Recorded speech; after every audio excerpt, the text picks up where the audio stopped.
The members of the Oldtimerclub Rhein-Erft are lining up and ready to move out for a vintage car meet in Neandertal, some 50 kilometers away.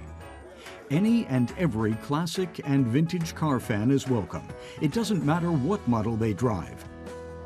Many a character makes a colorful car club, and they cover a good 50 years of automotive history between them. One highlight is Manfred Büschel's Rolls Royce, a 1962 Silver Cloud 3. Manfred had wanted a classic car since he was a little boy, even if others advised against such an expensive hobby. But to him, nothing compares to the feel of a car like this.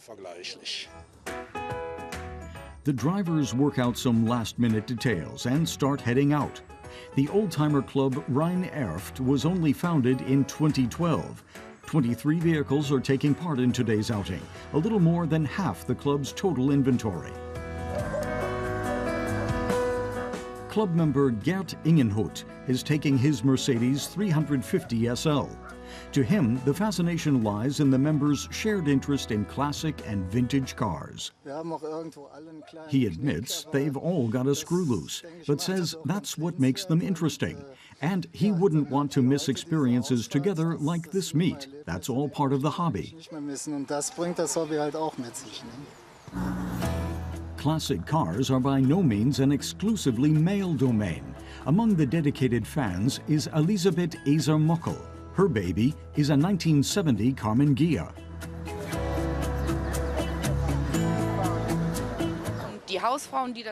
She says housewives who wanted a bit more but couldn't afford a real Porsche would go for what she calls the housewife's Porsche.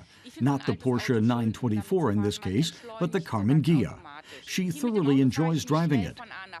The car almost automatically relaxes her. Even when she's going shopping in it, she takes her time.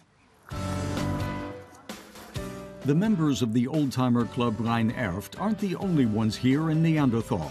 Many individual antique car owners have taken their darlings out of the garage and polished them up for the occasion.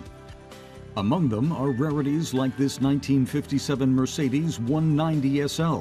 The model as such is no rarity in such factory colors as silver, white, and red, but this shade of green makes this Mercedes a real collector's item. John Van Assem says the 190 is more like the baby SL compared to the 300. What's different is the color, a special paint edition from the factory. Only 7 exist with this shade of lime green.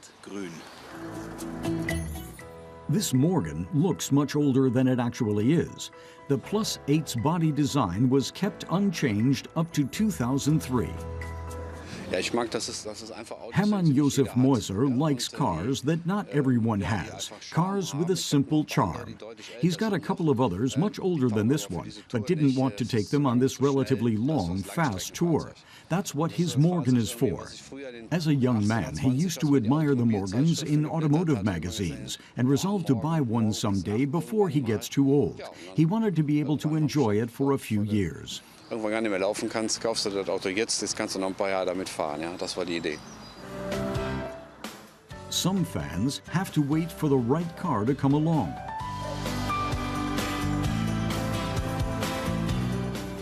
Heinz Bergmann found his 1957 Goggomobil by chance. It had been stashed away inside a barn for 2 decades. He insisted on leaving as much as possible in the original condition, only replacing the electronics so it would pass the technical inspection. But the paint and interior are the originals from 60 years ago.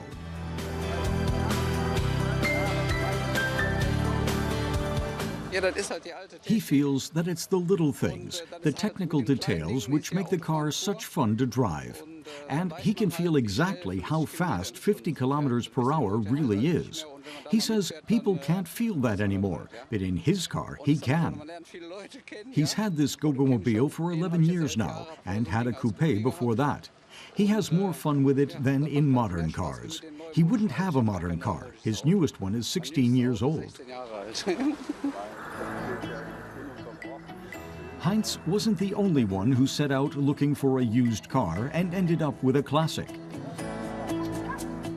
This 1963 Rover P495 is the result of another search like that, unplanned and unintended.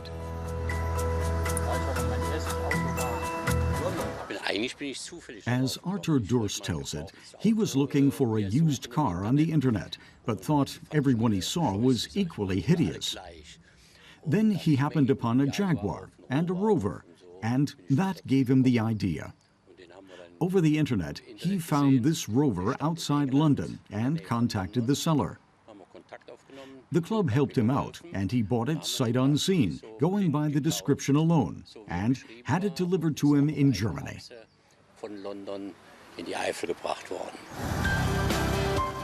As a long day on the lot draws to a close, the Oldtimerclub Rhein-Erft sets off for home, and many of them are already thinking about the next outing together, soon to come.